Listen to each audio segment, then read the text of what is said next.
की उत्तर प्रदेश स्वर्णिम शताब्दी की ओर के बारे में कुछ कहें।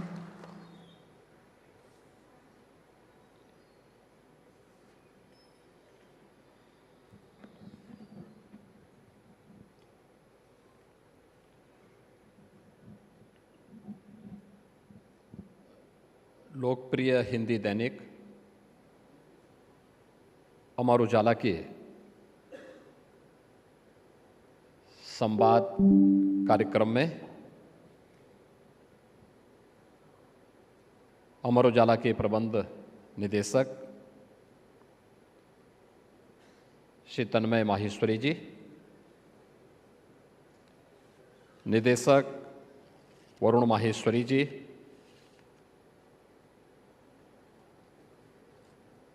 National editor doctor Indushekhar Pachauri जी,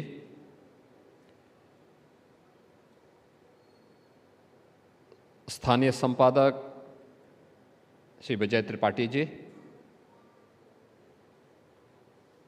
आज के इस संवाद कार्यक्रम में उपस्थित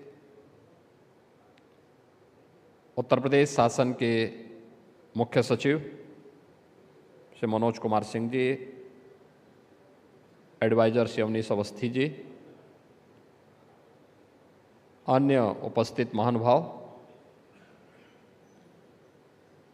अमर उजाला परिवार से जुड़े हुए सभी संपादकगण,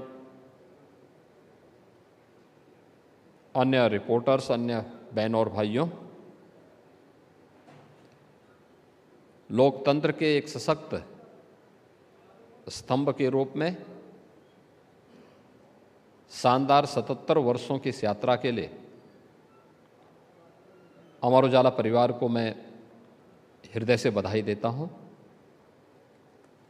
मैं अभिनंदन करता हूं इस संवाद के कार्यक्रम में अमर उजाला परिवार के प्रबंध निदेशक और इस परिवार से जुड़े हुए जितने भी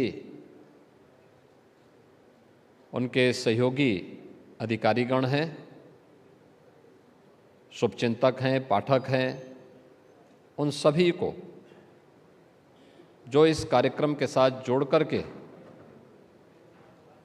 इसे आगे बढ़ाने का कार्य कर रहे हैं।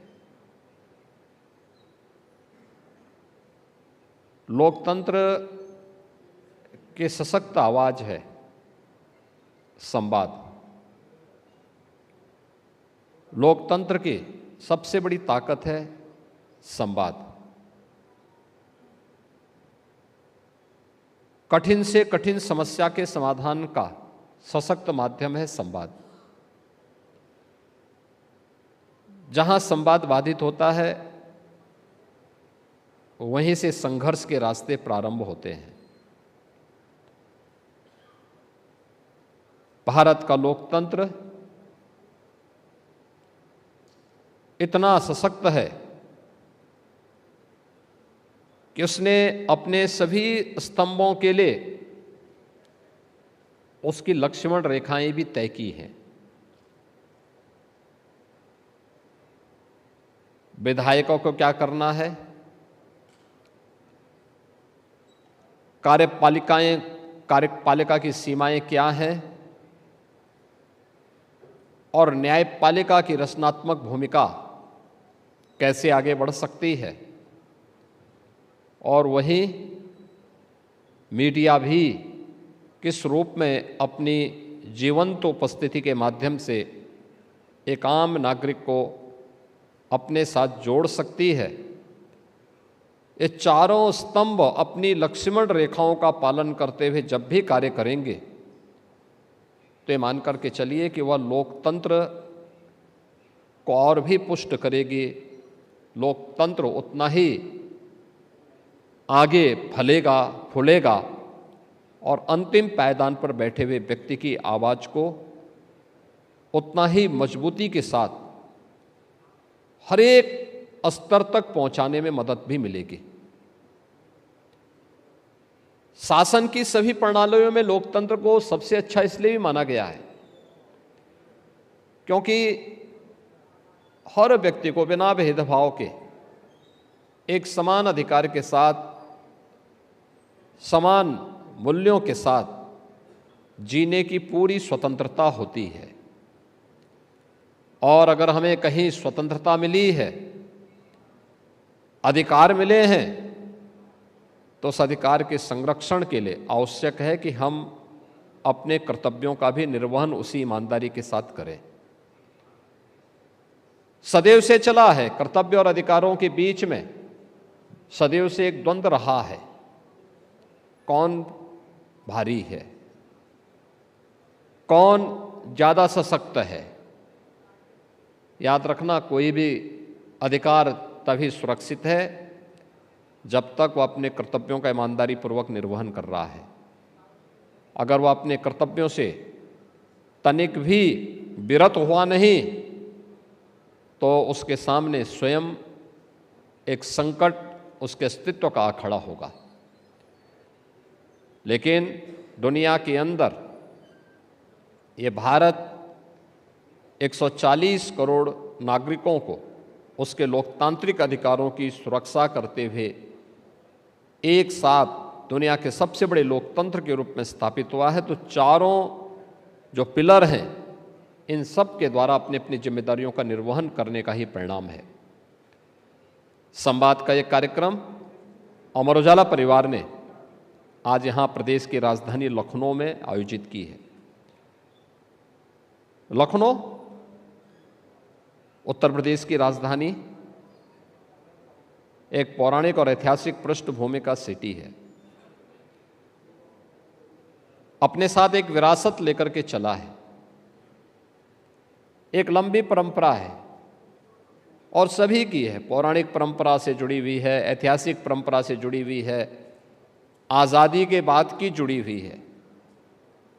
और आज के लखनऊ को, जो उत्तर प्रदेश का एक केंद्र बिंदु है, पूरे उत्तर प्रदेश के लिए जो भी नीतियां बनती हैं उसका केंद्र बिंदु है, तो स्वाभाविक रूप से इस संवाद का एक कार्यक्रम लखनऊ के माध्यम से 25 करोड़ जनमानस तक न केवल पहुंचेगा, बल्कि उन 25 करोड़ लोगों की भावनाओं का प्रतिनिधित्व भी इस संवाद के माध्यम से इस मंच पर प्रभावी ढंग से इन 2 दिनों के अंदर होता हुआ दिखाई देगा।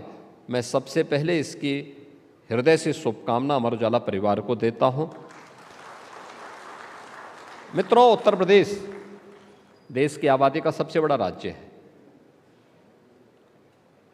और स्वाभाविक रूप से हर एक के मन में ये बात आती होगी कि उत्तर प्रदेश में क्या बदला है, क्योंकि चर्चाएं होती हैं डबल इंजन सरकार की। और मेरा मानना है, मैं आपके मंच पे आऊंगा, मैं अपनी बात बोलूंगा, जो भी आएगा वो अपनी बात को अपने तरीके से कहेगा, अपनी बुद्धि से, अपने विवेक से और अपने स्वार्थ को लेकर के भी। मीडिया का मंच है तो व्यक्ति कुछ बढ़ा चढ़ा करके भी अपनी बात को प्रस्तुत करेगा। इसको मापने का सबसे अच्छा पैमाना हो सकता है कि देश के अंदर आपके प्रति पहले क्या धारणा थी और आज क्या धारणा है। और मैं यहीं से शुरू करूंगा। उत्तर प्रदेश देश की आबादी का सबसे बड़ा राज्य है और भारत की आस्था का एक केंद्र बिंदु भी है। पूरा भारत, उत्तर हो, दक्षिण हो, पूरब हो, पश्चिम हो, वह, या अगर मैं कहूं कि बृहत्तर भारत, वह उत्तर प्रदेश के अंदर आने का उत्सुक होता है कि जीवन में एक बार मैं उत्तर प्रदेश जाऊं। उत्तर प्रदेश को अपनी पहचान के साथ जोड़ने का प्रयास पूरा भारतवासी देखता है। कोई तो बात रही होगी,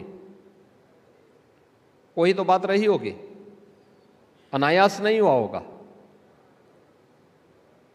आप पूर्वोत्तर के लोगों से देखिए या पश्चिमी क्षेत्र से के भारत से, दक्षिण के लोगों से देखें या उत्तर से जुड़े हुए लोग, स्वयं भी इस उत्तर प्रदेश के साथ जुड़ते हैं। आप पूरब में जाएंगे तो हर व्यक्ति देखने का प्रयास करता है कि माता रुक्मिणी तो यहीं से पूरब से ही गई थी और भगवान श्री कृष्ण के साथ ब्याही गई थी। आप पश्चिम के लोगों से देखेंगे तो ये लोग इस बात से उत्तर प्रदेश के साथ जुड़ने के उत्सुक होते हैं कि उत्तर प्रदेश से तो कृष्ण द्वारिका में आए थे। अगर आप देखेंगे दक्षिण से तो वे भी इस बात को मान के चलते हैं कि दक्षिण में बजरंगबली उसी कर्नाटक में पैदा हुए थे और अयोध्या में हनुमानगढ़ी में पूजे जाते हैं। आस्था की दृष्टि से पूरा भारत देखता है। उत्तर भारत माँ गंगा जहां से निकली है, गंगोत्री से लेकर के गंगा सागर तक, प्रत्येक राज्य को समभाव के साथ अपना आशीर्वाद देती है और दुनिया की सबसे उर्वरा भूमि गंगा और उसके आसपास के क्षेत्रों की हम सबको देखने को मिलती है। भारत की आस्था का बिंदु बना है और उसका एक बृहद स्वरूप आपने इस बार देखा होगा जब 13 जनवरी से 26 फरवरी के बीच में महाकुंभ का आयोजन प्रयागराज की धरती में हम सबको आयोजित करने का अवसर प्राप्त हुआ। डबल इंजन सरकार की सामर्थ्य, उत्तर प्रदेश लोगों के आतिथ्य सत्कार की परंपरा और महाकुंभ में देश के अंदर और बृहत्तर भारत से आने वाले लोगों की उत्सुकता आपके मन में, और जो भी महाकुंभ में गया है उसने इसको महसूस किया होगा। पूरा भारत कुंभ में आया था और तमिलनाडु, केरल, कर्नाटक, आंध्र प्रदेश के लोग रहे हों, महाराष्ट्र या गुजरात से जुड़े हुए श्रद्धालु रहे हों, अरुणाचल, मणिपुर, त्रिपुरा या असम से जुड़े हुए वहाँ के श्रद्धालु और संत रहे हों, या फिर उत्तर भारत से जुड़े हुए जम्मू कश्मीर, हिमाचल प्रदेश, उत्तराखंड से लेकर के ये पूरे उत्तर क्षेत्र से जुड़े हुए, सभी क्षेत्रों से जुड़े हुए लोग एक साथ उत्तर प्रदेश के अंदर इन 45 दिनों के आयोजनों के साथ जुड़े थे। नेपाल और भूटान से भी बहुतायत संख्या में श्रद्धालुजन आए थे और दुनिया में भी 100 से अधिक देशों के अधिक से अधिक श्रद्धालुजन महाकुंभ के साक्षी बने थे। मुझे लगता है दुनिया के अंदर इतने लंबे समय तक चलने वाला कोई आयोजन, इतनी बड़ी संख्या में होने वाले किसी आयोजन में इतनी बड़ी संख्या में उपस्थिति हो, वह एक विहंगम दृश्य पहली बार इतने बृहद पैमाने पर कहीं देखने को मिला था तो वह प्रयागराज की धरती पर महाकुंभ के अवसर पर देखने को मिला था, और जिसको लेकर के हर भारतीय अभिभूत था, हर व्यक्ति अभिभूत था। यह दृश्य हम सबके सामने आया था और ये हमारा सौभाग्य है कि प्रधानमंत्री मोदी जी के नेतृत्व में डबल इंजन सरकार ने श्रद्धालु जनों की सुविधा के लिए जो व्यवस्थाएं की थी, उन व्यवस्थाओं से संतुष्ट होकर के हर व्यक्ति अभिभूत होकर के यहां से जाता था। जो जाता था अपने साथ स्मृति के रूप में त्रिवेणी का जल लेकर के जाता था। जो आए थे वो तो सौभाग्य मानता ही था, जो किन्हीं कारणों से नहीं आ पाए थे उनके लिए गंगा जल उनके घर तक पहुंचाने का कार्य वे श्रद्धालु करते थे, जो प्रयागराज महाकुंभ के साक्षी बने थे। आपने देखा होगा जो आया था उस सब ने उसकी बहुत तारीफ की, और इन 45 दिनों के अंदर उत्तर प्रदेश के अंदर प्रयागराज महाकुंभ के अंदर दो चीजों की चर्चा हर व्यक्ति करता था, स्वच्छता के लिए और पुलिस के बिहेवियर को लेकर के हर व्यक्ति इसकी तारीफ करता था। स्वच्छता का मानक कैसे होना चाहिए। एक टेम्पररी सिटी में सब कुछ अस्थायी और तब भी कहीं कोई तिनका नहीं, स्वच्छ और सुंदर वातावरण है, करोड़ों लोग आ रहे हैं, कहीं अव्यवस्था नहीं, कहीं कीचड़ नहीं, गंदगी नहीं। यह दृश्य भी सबने वहां देखा था। पुलिसकर्मी लोगों का सहयोग करके इंतजार नहीं कर रहे हैं इस बात को लेकर के कि हमारी ड्यूटी तो 8 घंटे की होनी चाहिए, हम ज़्यादा क्यों करें। नहीं, आवश्यकता पड़ी तो उन्होंने 16-16 घंटे तक वहाँ पर अपनी जगह पर खड़े होकर के जनता जनार्दन की सेवा के लिए खड़े रहे। सर्दी गर्मी किसी की परवाह नहीं की, जनता जनार्दन की सेवा में वहाँ डटे रहे। अलग अलग विभागों के लोगों ने भी उसी स्फूर्ति के साथ वे लोग कार्य करते हुए दिखाई दिए। और आतिथ्य सत्कार तो क्या उदाहरण, आपने देखा होगा इस दौरान उत्तर प्रदेश में 66 करोड़ से अधिक श्रद्धालु प्रयागराज की धरती पर आया। एक लंबी दूरी उसने उत्तर प्रदेश के अन्य जनपदों से भी तय की होगी, कुछ जगहों पर रुकने का अवसर भी प्राप्त हुआ होगा, लेकिन कहीं भी लूट की घटना नहीं, कहीं छेड़खानी की घटना नहीं, कहीं अपहरण की घटना नहीं, कहीं चोरी की घटना नहीं, कोई भी अव्यवस्था नहीं। आतिथ्य सत्कार का उदाहरण कैसे प्रस्तुत होना चाहिए, यह भी उत्तर प्रदेश वासियों ने और प्रयागराज वासियों ने उसका एक अद्भुत परिचय देकर के देश के अंतःकरण में अपनी एक छाप छोड़ी है। आखिर ये बदला उत्तर प्रदेश कैसे, ये तो वही उत्तर प्रदेश था जहां हर दूसरे तीसरे दिन दंगे होते थे। जैसे आज मुर्शिदाबाद जल रहा है, याद करिए 17 के पहले उत्तर प्रदेश में भी ऐसे होता था। कभी मुजफ्फरनगर के दंगे, 6 महीने तक चला था मुजफ्फरनगर का दंगा। बरेली साल में 4 दंगे तो उनके लिए जैसे पेटेंट हो गए थे, होने ही होने थे। अलीगढ़, लखनऊ, कानपुर और न जाने कहां कहां, कोई जिला ऐसा नहीं था। कोई पर्व और त्यौहार आता था तो पर्व और त्यौहार के उत्साह और उमंग इसलिए मंद पड़ जाती थी क्योंकि लोगों को आशंका होनी थी, सज्जन लोगों को आशंका होती थी, शरीफ लोगों को आशंका होती थी, पता नहीं दंगा की चपेट में कौन आ जाए। व्यापारी इसलिए व्यापार करने से घबराता था कि पता नहीं कब दंगा हो जाए और जो सामान वो लेकर के आएगा पता नहीं कब वह आग की भेंट चढ़ जाए। यही दृश्य होते थे। आज तो दंगा नहीं होता है, आज तो उत्तर प्रदेश दंगा मुक्त है, आज अराजकता से मुक्त है। आज उत्तर प्रदेश हर पर्व और त्योहार को उसी भव्यता के साथ, उसी उत्साह और उमंग के साथ, वो किसी भी जाति मत मजहब क्षेत्र भाषा से जुड़े हुए लोगों का पर्व और त्योहार क्यों ना हो, उत्तर प्रदेश के अंदर शांतिपूर्ण तरीके से संपन्न होते हैं। क्या होली, क्या दीपावली, क्या ईद, क्या क्रिसमस, क्या गुरु पर्व, या फिर क्या जगन्नाथ जी की झांकी हो, या फिर खाटू श्याम की यात्रा, इस सभी पूरी भव्यता के साथ प्रदेश के अंदर उसी उत्साह और उमंग के साथ निकलते हैं। कहीं कोई दिक्कत नहीं होती, कोई समस्या किसी को नहीं। आखिर ऐसा कौन सा परिवर्तन हुआ है? लेकिन इस परिवर्तन का लाभ, ये उत्साह और उमंग का लाभ, इस शांति और सौहार्द का लाभ उत्तर प्रदेश को प्राप्त हुआ है। याद करिए 17 के पहले उत्तर प्रदेश की जो जीएसडीपी थी वह 12,75,000 करोड़ रुपए की थी कुल।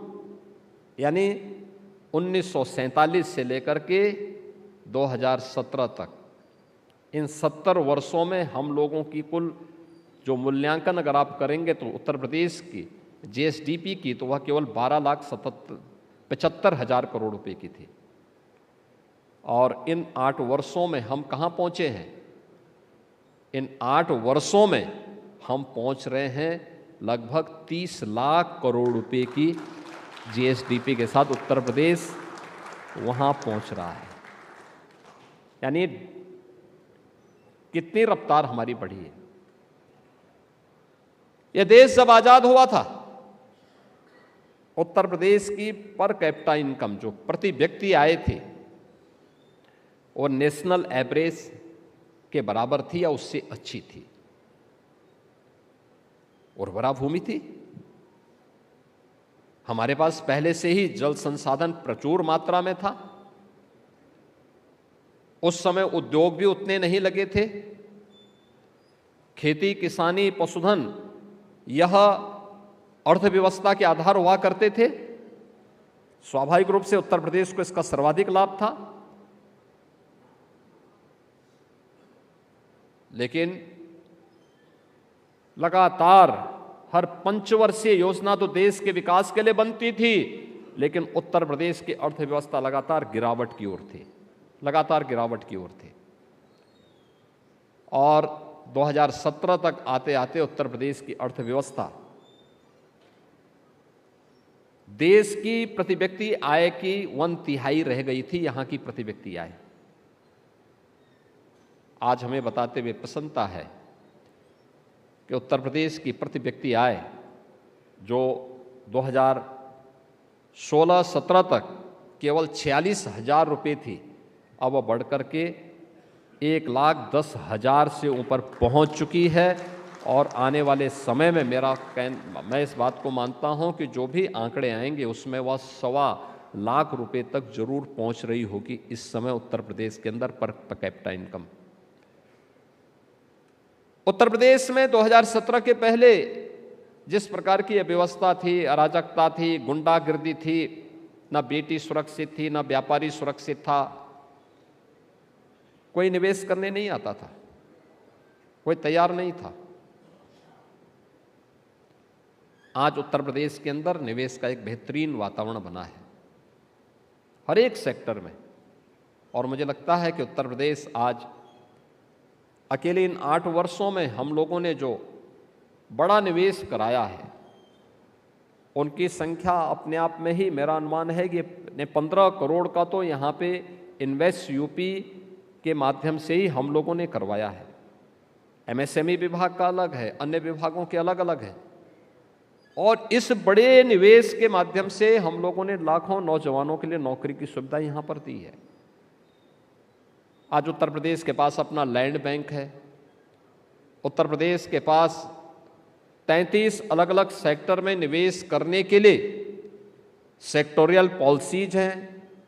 आज उत्तर प्रदेश के अंदर विकास की अनंत संभावनाओं को लेकर के कार्य करने के लिए जो कार्य की एक निवेश के लिए अनेक फील्ड उत्तर प्रदेश के अंदर खुले हुए हैं। हर एक क्षेत्र में पर्याप्त मात्रा में निवेश हो रहे हैं।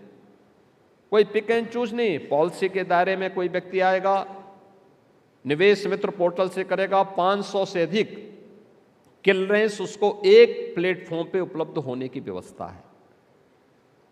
कोई व्यक्ति निवेश करने का इच्छुक है, एमओयू करते ही उसकी मॉनिटरिंग की व्यवस्था निवेश सारथी के माध्यम से है। और किसी का प्रोडक्शन प्रारंभ हो गया तो प्रोडक्शन प्रारंभ होते ही उस निवेशक के लिए प्रदेश के अंदर इंसेंटिव भी ऑनलाइन देने की व्यवस्था की गई है। अकेले एक वर्ष में हम लोगों ने 24-25 में ही अब तक हम लोग 4,000 करोड़ रुपए से अधिक के इंसेंटिव यहां जिन लोगों ने उद्यम लगाए थे और प्रोडक्शन प्रारंभ हो चुका है उनको दे चुके हैं। यह किसी भी सरकार के जितना हमने एक वर्ष में दिया है, आज़ादी के बाद किसी भी सरकार के 5 साल या 10 साल के कार्यकाल में इतना इंसेंटिव किसी भी उद्योग को नहीं दिए गए थे, निवेशकों को कभी नहीं दिए गए थे। हाँ, लोगों के मन में एक बात थी, सरकारें घोषणा तो करती थी, लेकिन जो अक्सर होता है कि मंत्र में नेता बोलेगा तो इसका मतलब यह है कि वह सच नहीं होगा, और यही होता था।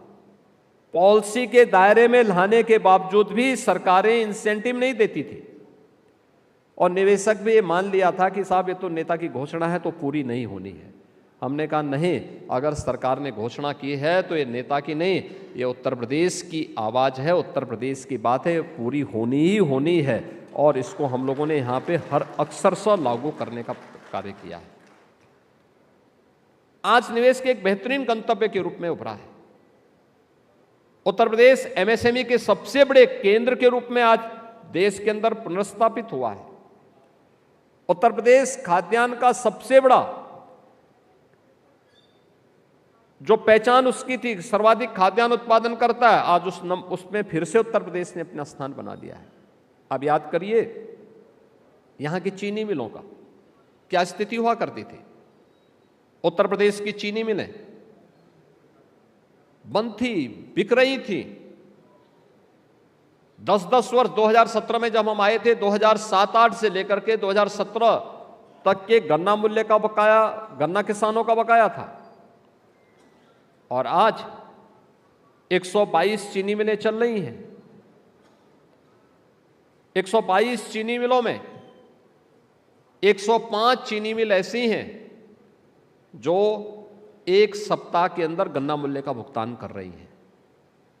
बाकी जो चीनी मिलें हैं, उन 17 चीनी मिलों में भुगतान तो वे भी कर रही हैं, हाँ उनमें थोड़ा लेट है, हम उसको भी समयबद्ध तरीके से भुगतान करने के लिए बाध्य कर रहे हैं।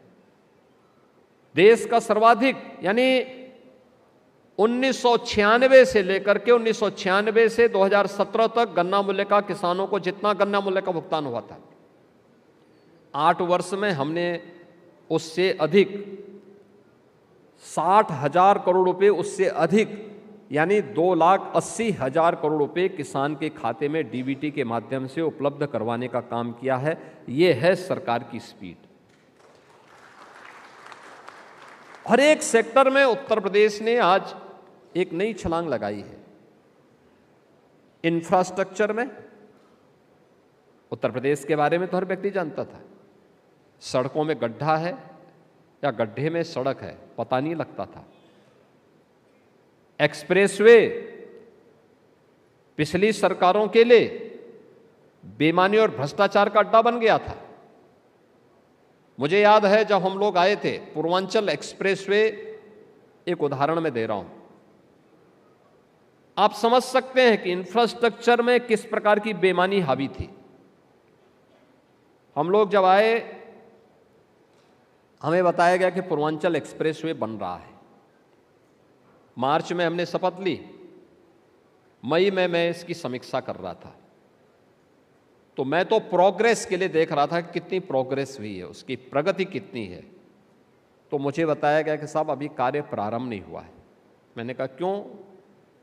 सीएम ने तो मैंने सुना है 2016 में इसका शिलान्यास कर लिया है। उन्होंने कहा साहब शिलान्यास हुआ है लेकिन लैंड ही नहीं है। अब अनुमान करिए, आप एक्सप्रेसवे का शिलान्यास कर रहे हैं, 340 किलोमीटर लंबे एक्सप्रेसवे का शिलान्यास कर रहे हैं लेकिन लैंड नहीं है। तो मैंने उसका पूरा फिर से वो मांगा। मैंने कहा मुझे पूरा डिटेल में बताया जाए क्या है इसमें, क्यों नहीं हो पा रहा है। तो कहा साहब लैंड नहीं। तो मैंने कहा लैंड एक्वायर करो। कहा साहब अभी अलाइनमेंट भी नहीं तय है कि कहाँ पे बनना है। तो मैंने कहा शिलान्यास किसका हुआ है? कहा उन्होंने कहा अरे शिलान्यास देखते रहेंगे, बाद में बनता रहेगा, पहले शिलान्यास कर लेते हैं। और मैंने कहा ये मैंने सुना है कि इसमें ठेके भी आवंटित कर दिए गए। कहा हाँ साहब वो सब हो चुका है। अनुमान करिए कितना बड़ा मजाक होता था। मैंने कहा कितने में बांटे हैं? कहा ये पूरा प्रोजेक्ट है 15,200 करोड़ रुपए का। तो मैंने कहा भी इसको फिर से कैंसिल करके अब अलाइनमेंट तय करो। इसमें अलाइनमेंट तय किया गया और उसके बाद फिर से लैंड एक्विजिशन की कार्रवाई प्रारंभ हुई। 1 साल का समय लगा था। हमने टेंडर करवाए, वही पार्टियां आ गई और उन्होंने ठीक 15,200 करोड़ रुपए में ही फिर से टेंडर हुआ। तो मुझे कुछ शक हुआ। मैंने कहा भी 16 का टेंडर 18 में भी 15,200 करोड़ रुपए का ही कैसे हो रहा है? कुछ कम ज़्यादा तो होता। 2 साल के बाद कुछ दाम भी बढ़े होंगे। तो मैंने फिर उसको कैंसिल किया। मैंने फिर कहा कि भाई ये काम करो, अब टेक्निकल और फाइनेंशियल बिड एक साथ मंगाओ और एक साथ देखो इसमें कैसे कुछ तो खेल हुआ था। और जब हम लोगों ने एक साथ मंगवाया तो आप आश्चर्य करेंगे कि वही एक्सप्रेसवे हमारा बना है 11,800 करोड़ रुपए में। जिसपे 15,200 करोड़ रुपए खर्च हो रहे थे, वही 11,800 करोड़ रुपए में बना है। यानी ये लूट थी। ये जो लोग इंग्लैंड की यात्रा करते हैं, इंग्लैंड में होटल बनाते हैं, अपना वहाँ अय्याशी करते हैं, ये वही पैसा है जो प्रदेश की जनता का पैसा था। और बाद में शराफत का चेहरा लेकर के आपके बीच में आकर के मीठी मीठी बातें करके निकलते हैं। ये वही चेहरे हैं जिन्होंने प्रदेश को लूटा है अपने स्वार्थ के लिए। उत्तर प्रदेश को जातिवाद के नाम पर बांटा है, और जब सत्ता में आते हैं तो परिवार का कब्जा जमा करके केवल परिवार की बात करते हैं। ये वही लोग हैं। मैंने एक एग्जाम्पल दिया आपको, एक एग्जाम्पल दिया है मैंने, ऐसे अनंत एग्जाम्पल हैं आपके पास सामने। जहां जाएंगे वहां पे एक नया घोटाला मिलता था। यही उत्तर प्रदेश में होता था। और अपने घोटालों को, अपनी बेईमानी को छुपाने के लिए इन्होंने सरकार के पैरेलल समानांतर कुछ सत्ताएं उभारी थी हर जनपद में। उसी को कहते थे वन डिस्ट्रिक्ट वन माफिया। हर जिले में एक माफिया उनका था। माफिया के सामने उनके कंपनी उनमें छूटती थी। माफिया वहां पे अपनी मर्जी से पूरी व्यवस्था का संचालन करता था। वही दंगा भी करवाता था, प्रदेश की संपत्तियों में भी लूट खसोट करता था, ठेकों को हथियाता था, प्रदेश को अराजकता की ओर धकेलता था, बेटी और व्यापारी के सामने भी पहचान का संकट खड़ा करता था। और सरकार बदली, दंगा मुक्त हुआ, आज उत्तर प्रदेश माफिया मुक्त भी हो चुका है। आपने देखा होगा प्रदेश की गरीब जनता बीमारी से मरती थी। अकेले पूर्वी उत्तर प्रदेश में इंसेफ्लाइटिस नाम की एक बीमारी थी। 40 वर्ष में 50,000 मासूम बच्चों की मौत हुई है इस बीमारी से। आपने किसी राजनेता को उन मासूम बच्चों की मौत पर कभी रोते हुए देखा है? किसी की आंखों में आंसू नहीं आया होगा। इसलिए नहीं आया होगा क्योंकि मासूम बच्चे वोट बैंक नहीं थे। और ये मरने वाले जितने बच्चे थे, इसमें से 90 से 95% आबादी अल्पसंख्यक या दलित कम्युनिटी से जुड़े हुए बच्चे थे।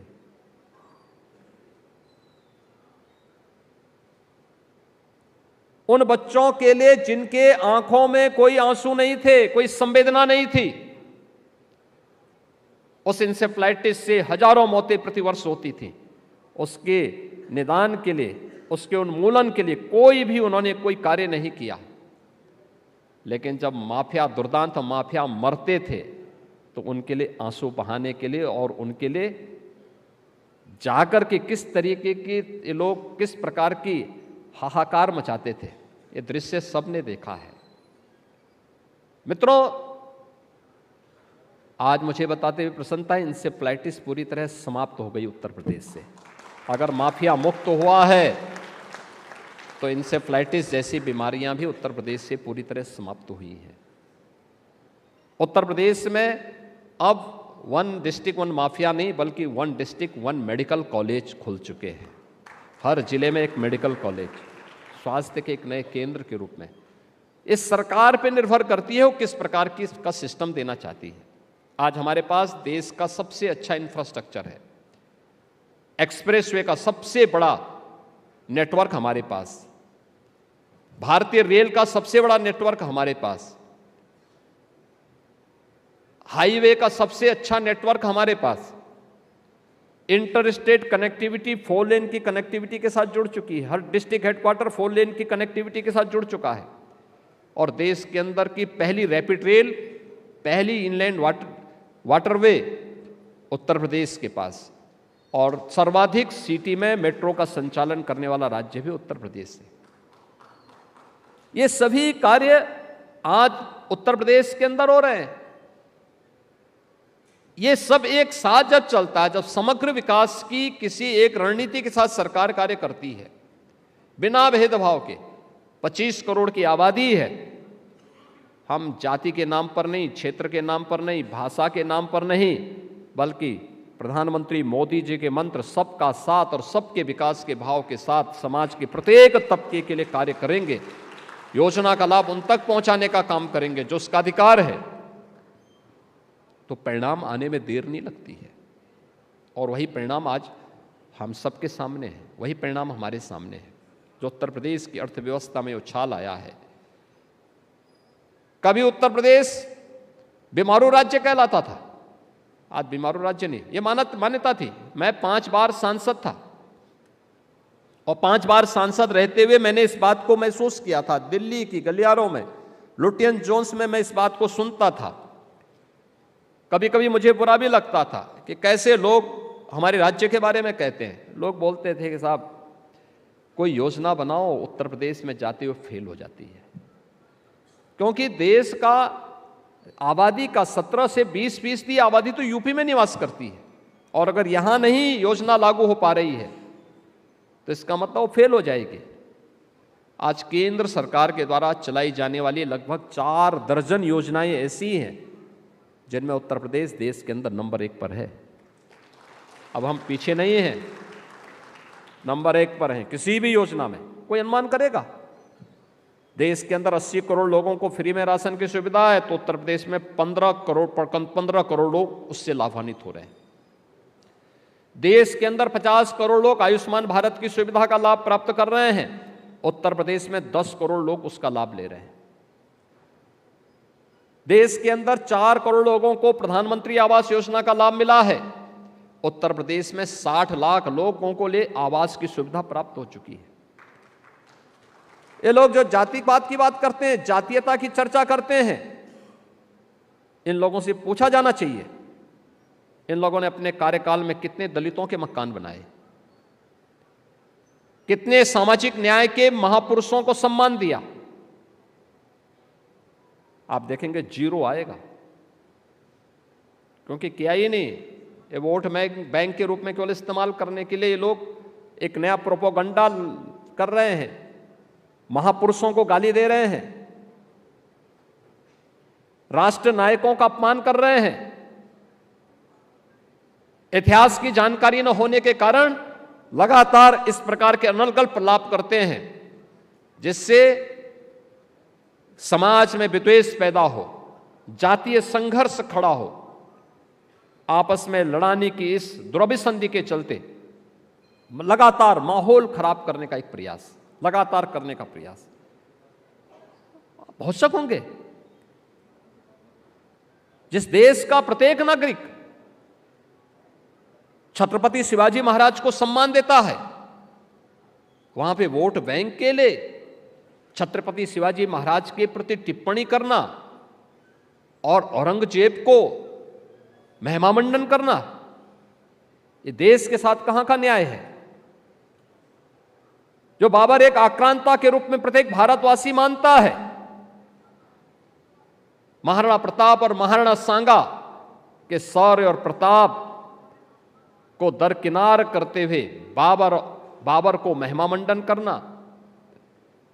जो जिन्ना देश तोड़क है, उस जिन्ना की तुलना में उस जिन्ना को महिमामंडित करके इस राष्ट्र की एकता के शिल्पी लौह पुरुष सरदार वल्लभ भाई पटेल को अपमानित करना, यह कुछ लोगों के जीवन का ध्येय बन चुका है और इससे सावधान होने की आवश्यकता है, क्योंकि ये लोग लगातार इस प्रकार का प्रोपेगेंडा रचने का कार्य करेंगे, लगातार करेंगे। अपने स्वार्थ के लिए इस प्रकार के मुद्दों को छेड़ने का प्रयास करेंगे जो आपस में ही सौहार्द को कम कर सके। लेकिन हमें एक समृद्ध उत्तर प्रदेश के लिए, एक विकसित और आत्मनिर्भर भारत के लिए हमें राष्ट्र नायकों को सम्मान देना पड़ेगा। याद रखना, प्रधानमंत्री मोदी जी ने आजादी के अमृत महोत्सव वर्ष में देश के लोगों को पंच प्रण की याद दिलाई थी।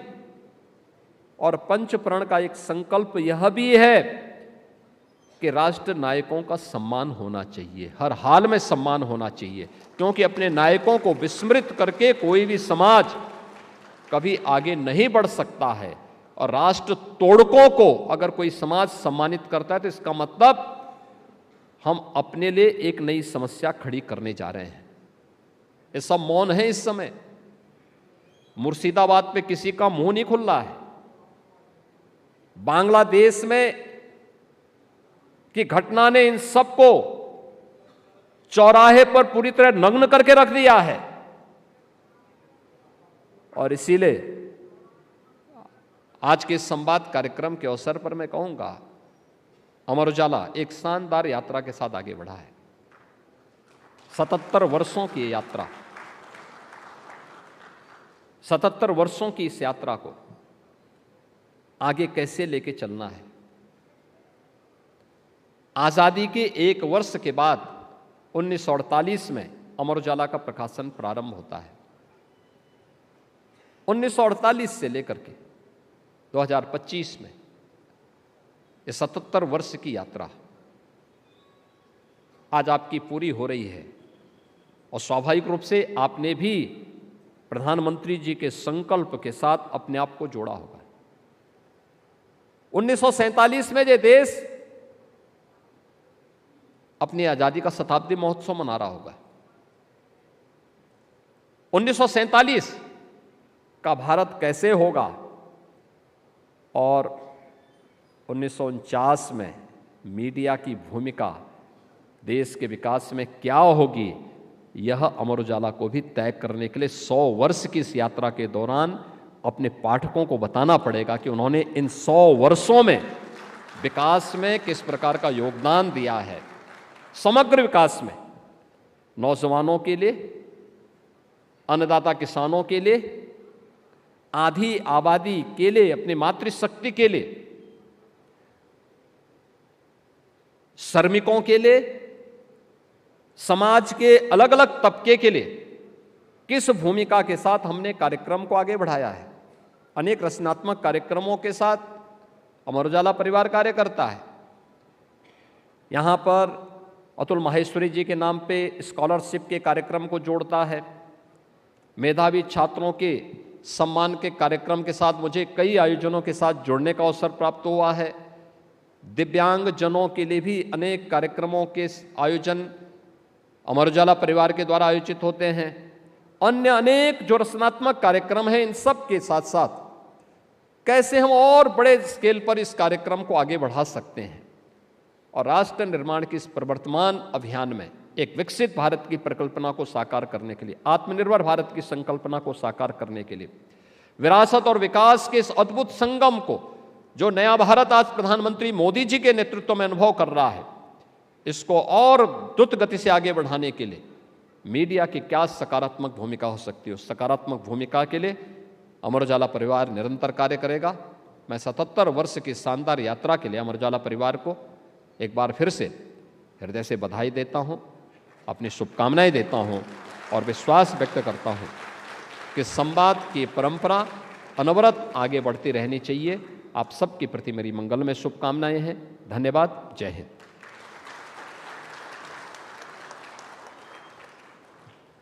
माननीय मुख्यमंत्री जी का बहुत बहुत धन्यवाद करना चाहते हैं उद्बोधन के लिए। एक बार जोरदार तालियां आप सभी की तरफ से।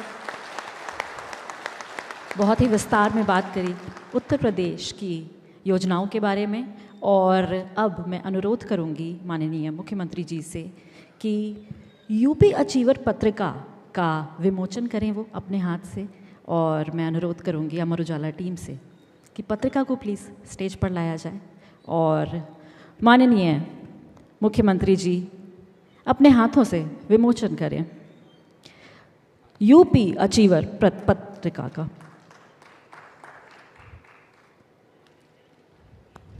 दोस्तों तालियां बजती रहनी चाहिए, तालियों की गड़गड़ाहट में कमी नहीं होनी चाहिए।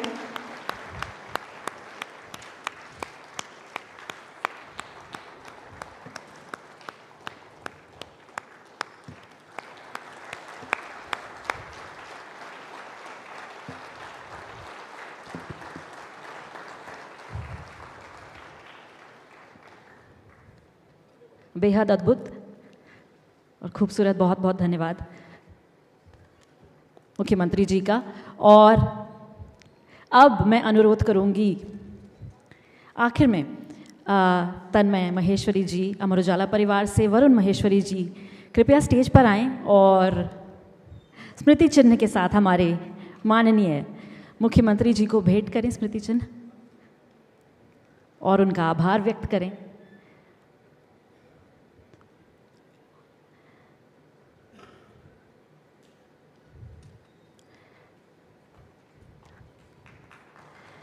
बहुत बहुत धन्यवाद करना चाहते हैं माननीय मुख्यमंत्री जी का पूरी अमर उजाला परिवार की तरफ से कि वो समय निकाले और आके संवाद को और भी ज़्यादा खास और खूबसूरत बनाया यहाँ के मुख्य अतिथि बनकर।